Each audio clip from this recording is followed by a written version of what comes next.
तो now your Q enclose is 0।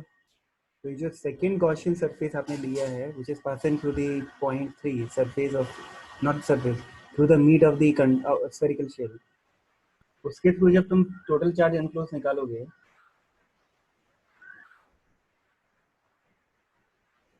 तो वो 0 है। That means Q1 plus Q2 should be 0। और Q1 की वैल्यू कितनी है? कैपिटल 2Q है। Capital 2Q plus Q2 is 0। ये सर ना। तो Q2 की वैल्यू कितनी हो गई? Minus 2Q। अब आपको ये मिल गया। Now put this value here, तो your Q3 will be minus Q of minus Q2. So that will be minus Q plus 2Q, which is how much? Plus Q. Is that clear? अब आपको point 4 पे electric field निकालनी है। तो electric field at point 4 निकालोगे using Gauss law. Total charge enclose is how much? Plus 2Q and minus Q is only plus Q. Your answer will be K capital Q by R square.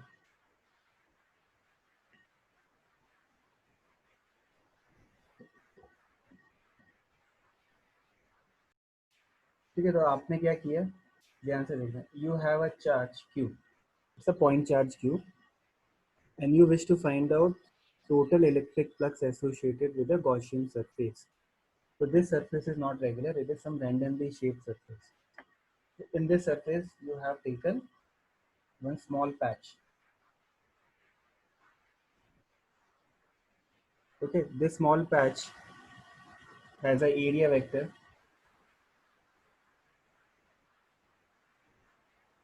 in this direction, and the electric field due to this point charge is radially outwards. Okay, this radially outward. Now there is some angle between this delta A and theta. That angle is, let us say, theta.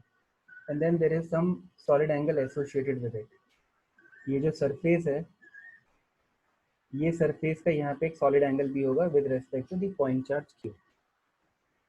Is it clear? तो अब हमको क्या करना है? We have to find out flux associated with this solid angle delta omega, right? तो उसके लिए हमने क्या किया, ठीक है, मैं आपको एक बार समझा देता हूँ, देन वी विल सी कैसे करना है। So let me first introduce some skills. Will this go or no? Is it here also done?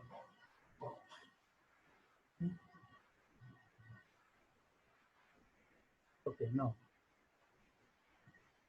आपको क्या करना है? आपको एक, लेट्स से ये जो एरिया लिया है, इस एरिया वेक्टर, तो सॉरी एरिया लिया है, जो पैच लिया है, उसका जो डिस्टेंस है पॉइंट चार्ट से वो R है। आपने R रेडियस का एक स्फीयर ड्रॉ कर लिया है यहाँ पे। Is that clear? Such that this patch is a part of that sphere, sphere का पार्ट है और उसका रेडियस R है। Such that this is at the centre. बात समझ में आई? इसका रेडियस R है और ये इधर पे इसके सेंटर पे अज्यूम कर लो, the charges at the centre of the sphere. ठीक है ना? अब यहाँ से जितनी इलेक्ट्रिक फील्ड लाइंस निकलेंगी,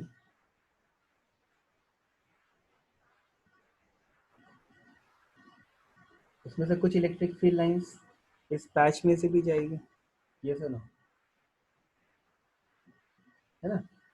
तो जो इस पैच में से इलेक्ट्रिक फील्ड लाइंस जाएगी, उससे जो एसोसिएटेड फ्लक्स होगा वो हमको कैलकुलेट करना है। ठीक है, तो वो हम कैसे कैलकुलेट करेंगे फ्लक्स को?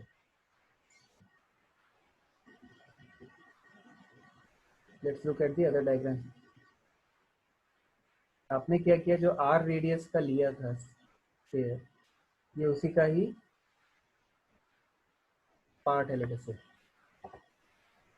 तो आपका चार्ज क्यू रखा हुआ है और इस क्यू चार्ज की, it is at the centre of the sphere, R radius है स्फीयर का, और यहाँ पे आपका डेल्टा ओमेगा का एक सॉलिड एंगल फॉर्म कर रहा है this cone. Okay, Now the area vector which is part of the Gaussian surface, ये जो पैच है वो Gaussian surface का part है, and this need not be lying along the sphere that you have assumed. Surface of that is surface patch of the sphere is this purple one, but actually the surface of area vector of the patch on the Gaussian surface is blue one. तो उसका area vector इधर जा रहा है, electric field vector इधर जा रहा है, electric field vector is radially outward, ये भी हमें पता है, electric field vector is radially outward, ठीक है ना।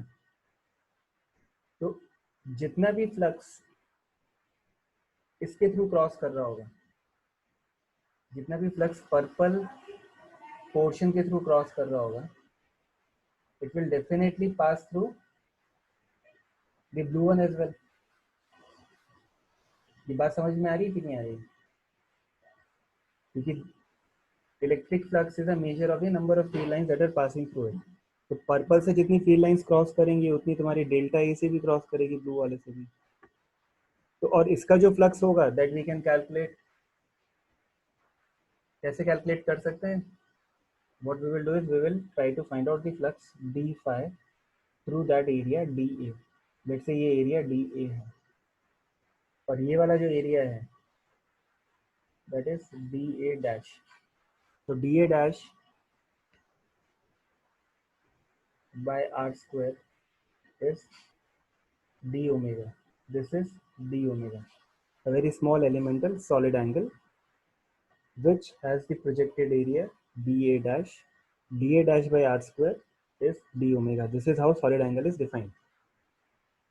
तो जब मैं इसका फ्लक्स निकालूंगा d phi, it will be given by E dA cos theta. E dot dA होता है, ये एंगल कितना है? ये एंगल थीटा है। सिमिलरली इसके और इस सरफेस एरिया के बीच में अगर एंगल देखोगे तुम तो वो भी थीटा होगा, ठीक है। Can you visualise that?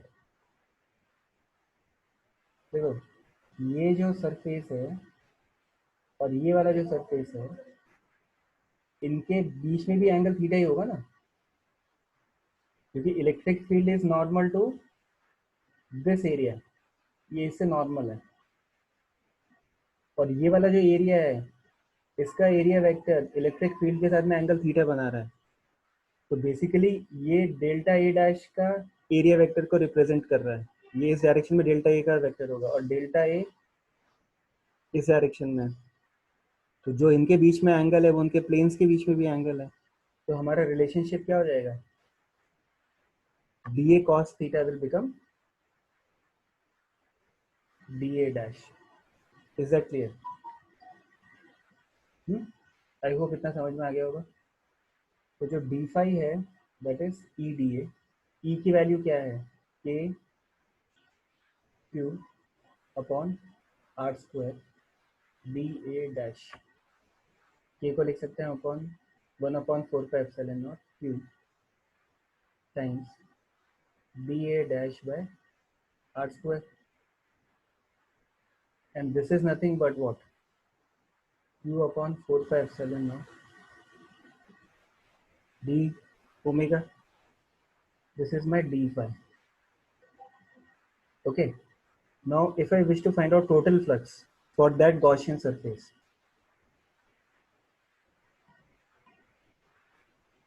तो किसी भी Gaussian surface का जो total flux होता है वो कितना होता है? वो तुम्हें पता ही है। Total flux होता है charge enclosed divided by epsilon naught। ये हमें प्रूव करना है। तो this total flux is nothing but integral of all the elemental flux। इस पैच के थ्रू कितना फ्लक्स है, इस पैच के थ्रू कितना फ्लक्स है, इस पैच के थ्रू कितना फ्लक्स है, तो हर पैच का फ्लक्स अलग अलग आएगा। तो अगर मैं इन सबको इंटीग्रेट कर देता हूँ तो मुझे टोटल फ्लक्स मिलेगा और हमें प्रूव करना है that total flux is Q by epsilon not.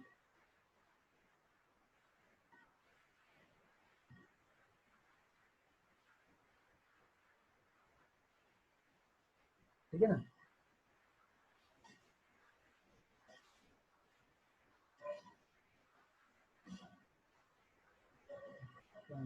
हम यहाँ पे थे बस। तो मेरे को अगर टोटल फ्लक्स निकालना है तो मैं क्या करूँगा? इसको इंटीग्रेट कर दूंगा डी फाई को। तो वो मेरा q by 4 pi epsilon not